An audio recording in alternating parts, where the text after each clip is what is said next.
इस वक्त हम आपको लिए चलेंगे कोरबा निगम की तरफ।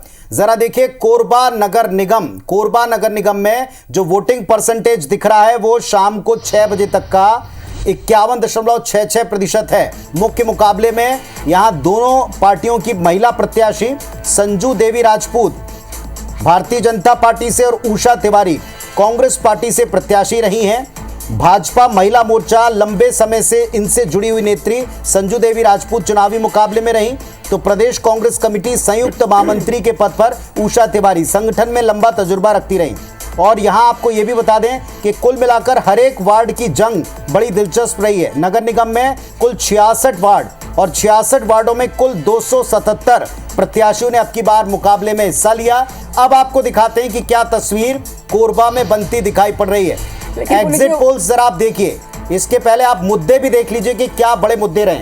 बिल्कुल, प्रत्याशी हमने आपको बताया, प्रत्याशी की प्रोफाइल आपने देखी और जाहिर तौर पर इनके चेहरे पर भी वोट जाते हैं, लेकिन इसके साथ ही मुद्दे होते हैं। साफ सफाई की कमी सबसे बड़ा मुद्दा कोरबा में रहा है। इसके साथ ही कोरबा की जनता को हमेशा से सड़कों से जूझना पड़ा है। राख के प्रदूषण की समस्या यहाँ की जनता कहती रही है कि लगातार परेशानी का सबब बनी रही है। बाईपास सड़क की कमी की वजह से हादसे यहाँ पर लगातार होते रहे हैं, जिनकी खबरें हमने आप तक पहुंचाई है।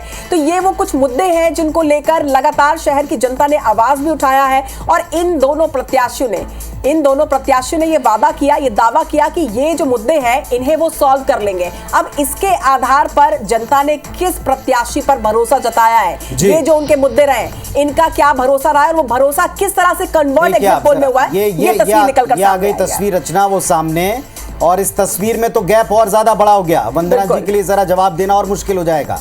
कोरबा में किसे अपना मेयर चुना, जब ये सवाल लेकर के हम गए ऑनलाइन, जब ये सवाल पूछा ऑफलाइन लोगों से प्रत्यक्ष तौर पर और एक्सपर्ट से उनकी राय जानी, जो कोरबा को जानते हैं समझते हैं, वहां के वरिष्ठ लोग हैं, पत्रकार हैं। तो देखें आप, संजू राजपूत भारतीय जनता पार्टी की मेयर कैंडिडेट के पक्ष में 73.2%, जबकि कांग्रेस की उषा तिवारी जो संगठन का लंबा तजुर्बा रखती हैं उनके पक्ष में केवल 17.1% जनता नजर आई है। एक बड़ा गैप दोनों के बीच में यहां दिखाई पड़ रहा है और एक ह्यूज गैप इसमें दिखाई पड़ रहा है। लेकिन पुनीत जी, गैप से ज्यादा बड़ी बात यह कि उषा तिवारी के पक्ष में अगर सिर्फ 17% जनता का वोट जा रहा है तो एक बड़ी चिंता का विषय भी यह है, क्योंकि गैप ही नहीं लेकिन सिर्फ 17% लोग ने अगर कांग्रेस को वोट किया है तो कांग्रेस को भी समझना होगा कि आखिर चूक कहां हुई, क्या उनके प्रत्याशी चयन में कहीं ना कहीं परेशानी हुई है, कोई लापरवाही या कोई चूक उनको लगती है, या फिर वो मुद्दों पर भरोसा वो उनके प्रत्याशी नहीं जता पाए। बिल्कुल आपने ठीक कहा, लेकिन संजू राजपूत जो भारतीय जनता पार्टी की मेयर कैंडिडेट हैं उनके पक्ष में बीजेपी की शहर सरकार बनती दिखाई पड़ रही है। ये एग्जिट पोल के द्वारा जो नतीजा हमको मिला, रुझान जो मिला, वो हम दर्शकों को दिखा रहे हैं। एग्जैक्ट 15 तारीख को खुलकर सामने आएगा। ये दावा कोई नहीं कर सकता कि यही का यही नतीजा होगा, लेकिन काफी हद तक ये आपको नतीजों के करीब, नतीजों की एक्चुअल पिक्चर के करीब ले जा सकता है। फिर पहला रिएक्शन मैं वंदना जी से लूंगा। वंदना जी, आपकी कोरबा को लेकर उम्मीद चकनाचूर होती दिख रही। देखिए, हमारी उम्मीद जो है बिल्कुल हम उस उम्मीद पर खरे उतरेंगे, क्योंकि ये एग्जिट पोल है, नहीं कि ये एग्जिट पोल। हम देखते हैं कि आप 15 तारीख इंतजार करिए कि जो हम पहले जो इतिहास अब आपने विधानसभा चुनाव वाला जो पूरा पैटर्न है, जो लोकसभा वाला, मैं समझ रहा हूं कि आपको बहुत दिक्कत हो रही, पर आप उस पैटर्न पर आ गए कि 15 तक वेट कीजिए। सारे बातों के जवाब ये मत दीजिएगा। नहीं, पुनीत जी, आप देखेंगे कि हम निश्चित तौर पर जो जनता के जो मूलभूत सुविधा है उस पर काम किए हैं और लगातार काम करते रहे हैं, और कहीं ना कहीं जनता समझती है कि इस 13 महीने के भारतीय जनता पार्टी के सरकार में कितना वादा खिलाफी हुई है। लेकिन देखिए आप, जगदलपुर में 68 और 31, ये बड़ा गैप देखें, तकरीबन 70 और 31, आधे से कम। इधर आप और भी देखें 73 और 17, ये और बड़ा गैप। ये गैप थोड़ी चिंता की बात कांग्रेस के लिए आपको नहीं लगती? देखिए, ये जो आप प्रतिशत बता रहे हैं, जो गैप बता रहे हैं, मैं उस पर यकीन नहीं कर पा रही, क्योंकि हम जो जमीन धरातल पर जाकर के काम किए हैं, कहीं ना कहीं 15 तारीख को हमारे पास वो स्पष्ट आ जाएगा। और ये जो आप लोग एग्जिट पोल दिखा रहे हैं ना, कहीं ना कहीं आपको ये उलट फिर रहा है। हो सकता है संजू राजपूत को जो आप दिखा रहे हैं वो आपको उषा तिवारी को दिखा, और उषा तिवारी को जो एग्जिट पोल है आपको संजू राजपूत। ठीक है वंदना जी, ये तो 15 तारीख को बिल्कुल साफ हो जाएगा जब जनादेश सामने आएगा। लेकिन अब मान लीजिए कि ये जो इस वक्त नतीजे आ रहे हैं, अगर इसी के आसपास रहता है तब आपका रिएक्शन क्या होगा? आप ये बता दीजिए कम से कम कि अगर 17 60% वोट बैंक जाता हुआ नजर आ रहा है और बीजेपी को 73% वोट जाते नजर आ केवल रहे हैं। 17% तो ये अगर ये पक्ष में। आसपास भी होता है, मान लीजिए ये 20 तक भी चला जाता है, तो इस गैप का फिर असर क्या है? देखिए, इतना कम वोटिंग प्रतिशत तो हो नहीं सकता, और यदि इस तरह से है तो कहीं ना कहीं ये चिंताजनक विषय है। और मेरे को पूरा यकीन है, हम 15 तारीख का इंतजार करते हैं और 15 तारीख की इस पर देवलाल ठाकुर सब साहब विचार करें तो ज्यादा बेहतर होगा। देवलाल ठाकुर साहब, वंदना जी बहुत पॉजिटिव हैं या लग रहा है कि गैप को लेकर उनकी दावे ठीक हो सकते हैं? देखिए, जहां तक कोरबा की बात है तो इनकी पिछले समय जब सरकार थी तो कोरबा की जनता बहुत अच्छे से जानती थी कि उनके मूलभूत समस्याओं का निराकरण नहीं किया गया। वहीं जितना खनिज में जो भ्रष्टाचार किया गया, कांग्रेस की सरकार ने, कांग्रेस के मुख्यमंत्री ने इतना बड़ा भ्रष्टाचार किया कि उनके आईएएस कलेक्टर तक को जेल जाना पड़ा, वहां के तमाम जो संबंधित अधिकारी थे उनको जेल जाना पड़ा। तो जनता अब पढ़ी लिखी हो चुकी है, समझदार हो चुकी है, जनता बहुत अच्छे से समझ रही है। शायद मैं समझता हूँ कि इसी कारण से इतनी प्रतिशत का गैप नजर आ रहा है। और निश्चित ही लोग भ्रष्टाचार से त्रस्त हैं। वहां धूल धुएं में अगर काम नहीं होगा, लोग भ्रष्टाचार करेंगे तो इस तरीके के परिणाम देखे ही जाएंगे। और मैं एक चीज और कहना चाहता हूं कि कहीं ना कहीं पूरे प्रदेश में जो महतारी वंदन में हमने काम किया है, हमारी विष्णुदेव सरकार ने जो 70 लाख से अधिक महिलाओं का सम्मान किया है, उसका भी असर पूरा छत्तीसगढ़ में देखा जा सकता है। मैं समझता हूं कि आने वाले समय में अन्य जो और भी सीटें आप बताएंगे, वहां पर भी विष्णुदेव साय का सुशासन का 66 वार्डों का आपका क्या अनुमान है? आपके पास में भी एक फीडबैक आता है, उनको लेकर आपकी क्या बात है? कोरबा में कुल 66 वार्ड हैं, कुल मिलाकर यहां पर 297 जो मतदान केंद्र रहे और 277 जो प्रत्याशी रहे, इनके बीच में जो फाइट है, आप कैसी पाते हैं? मैं समझ नहीं पाया, शुरू में सुन नहीं पाया। जो वार्डों की स्थिति है कुल 66, उनको लेकर आपका अनुमान कहां बैठ रहा है कोरबा में? बिल्कुल, जो 66 वार्ड भी हैं वहां पे निजी चुनाव है, लेकिन भारतीय जनता पार्टी की जो अपने गारंटी थे उनको पूरा करने के साथ, मैंने फिर पहले भी कहा, पानी पहुंचाने का काम हम कर रहे हैं, घर बनाने का, प्रधानमंत्री आवास बनाने का काम हम कर रहे हैं, जो लोगों को सुविधाएं काम बीजेपी कर रही है।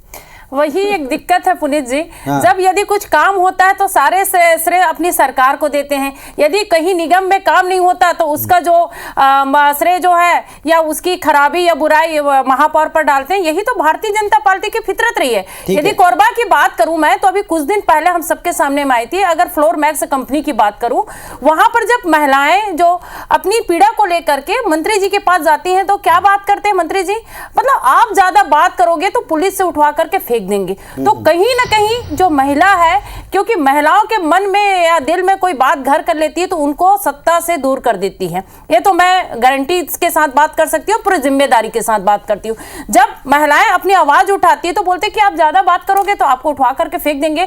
तो ये कोरबा की जो महिलाएं हैं कहीं ना कहीं जो उषा तिवारी के साथ है, और उषा तिवारी 1998 में से लगातार कांग्रेस पार्टी में कार्य कर रही है और एक तेज तर्रार है, और महिलाओं की आवाज बन करके वो सड़क से लेकर के आप देखेंगे कि यहाँ पर आकर के उनकी आवाज उठाए हैं। और मेरे को लगता है कि कहीं ना कहीं उषा तिवारी को जीत निश्चित तौर पर मिलेगा। लेकिन वंदना जी, जिस तरह से देवलाल ठाकुर जी कह रहे हैं कि उनकी सरकार ने लगातार बहुत अच्छा काम किया है, इसे 1 साल में बहुत अच्छा कार्य किया गया, चाहे वो महतारी वंदन योजना की बात हो, चाहे वो आवास योजना, इसका लाभ कहीं ना कहीं मिल रहा है। तो आपको क्या लग रहा है कि जनता ने इस बार स्थानीय मुद्दों के बदले जो सरकार ने 1 साल काम किया है उसके बेस पे, उसके हिसाब से वोट दिया? कृष्णा जी, आपने बहुत अच्छे प्रश्न पूछा। महतारी वंदन योजना, आप देखते हैं कि जैसा चुनाव आता है, इन लोग हड़बड़ी में महतारी वंदन योजना का फॉर्म भराना से स्टार्ट करते हैं। अभी मैं देखती हूं कि आचार संहिता लागू है, आचार संहिता का समय चल रहा है, लेकिन आप देखेंगे कि जहां जहां भारतीय जनता पार्टी का पार्षद जो प्रत्याशी है, वहां घर घर जाकर के फिर से महतारी वंदन योजना का फॉर्म भराया जा रहा है। आप समझ रहे हैं, मतलब दुष्प्रचार के सहारे, दल बल छल और कपट के साथ इन लोग चुनाव प्रचार करते हैं। लेकिन आप ये भी तो मानिए वंदना जी कि यही चीज, यही वायदा कांग्रेस पार्टी ने भी हर एक जगह किया कि महिलाओं को डायरेक्ट बेनिफिट जारी रहेगा। आपने बल्कि बढ़कर के विधानसभा चुनाव में इसका ऑफर दिया, फिर लोकसभा चुनाव में भी थोड़ी कंफ्यूजन के बाद आपको भी इस योजना को अपने मैनिफेस्टो में डालना पड़ा। पर बीजेपी सरकार के पास में चूंकि ये देने का अवसर था, उन्होंने देने की शुरुआत कर दी, और अभी भी लोगों के बीच में जितना हम समझ पाए ये है कि जो बचे रह गए वो इस चुनाव के बाद इसमें जुड़ जाएंगे। तो उनका सबका साथ महिलाओं का एक पक्ष में जाता हुआ दिख रहा है। देखिए पुनीत जी, यही तो सबसे बड़ी विडंबना है।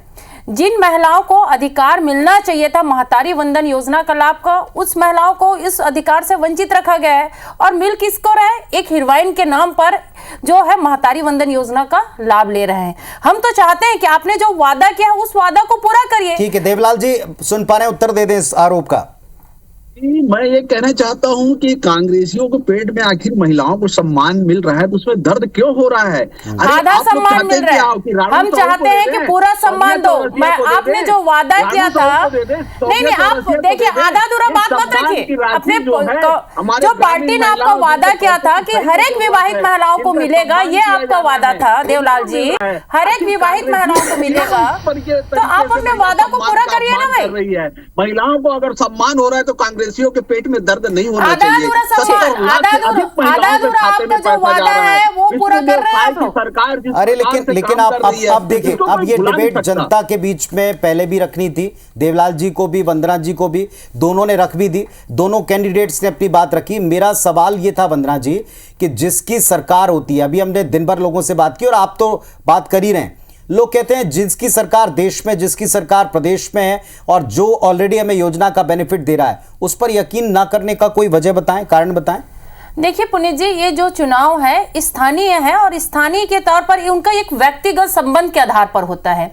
हम देखते हैं कि जो लगातार लोगों के साथ मुलाकात करते हैं, जिनकी समस्या को उन लोग सुन करके उस समस्या का समाधान करते हैं, कहीं ना कहीं जो जनता है उनको चुनता है। आप देखेंगे क्योंकि यहाँ पर हमको सरकार नहीं बनाना है और हमको सिर्फ अपना पार्षद चुनना है, ऐसे पार्षद चुनना है कि जो हमारे समस्या का समाधान कर सके और हमारे आवाज को उठा सके। तो मेरे को लगता है कि यहाँ पर चाहे सरकार जिसकी भी हो, लेकिन जनता उसी को पार्षद चुनेंगे या वही से उसी को महापौर चुनेंगे जो उनकी समस्या के समाधान के लिए, चाहे मूलभूत सुविधाओं के लिए वो आवाज उठाए, मूलभूत सुविधाओं के लिए काम करे।